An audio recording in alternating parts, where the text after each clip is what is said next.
Baru-baru ini banyak artis yang menunjukkan bahwa mereka memiliki berbagai jenis boneka yang dirawat layaknya makhluk hidup.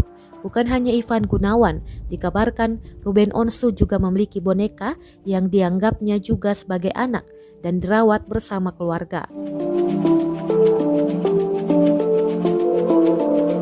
Beberapa masyarakat menganggap hal tersebut tidaklah wajar, bahkan ada yang menilai jika itu adalah hal yang musyrik karena benda mati dirawat selayaknya makhluk hidup. Bahkan dari berbagai sumber memberikan informasi bahwa tak sedikit uang yang dikeluarkan para artis untuk merawat boneka-boneka mereka.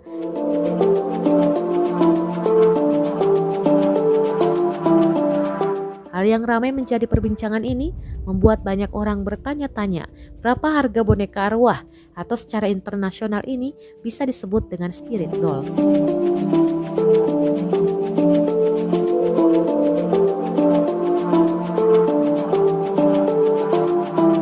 Sekitar tahun 2007 tersebut, saat boneka arwah dinilai sebagai jimat keberuntungan dan dipercaya bisa membawa energi spiritual yang baik bagi manusia, harga-harga boneka mulai berubah. Bukan boneka sembarangan, tapi ini adalah boneka arwah yang dipercayai sebagai jimat dan sudah diberkati oleh satu kuil di Thailand Selatan, melonjak ke tingkat yang harganya lebih tinggi.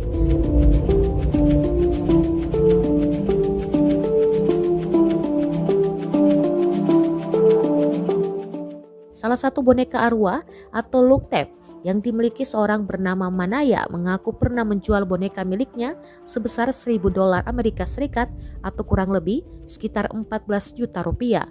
Di Thailand sendiri, harga boneka arwah yang diberkati oleh para tetua kuil dihargai paling murah sebesar 1.500 baht atau sekitar 646.000 rupiah, dan itu harga di tahun 2016 silam.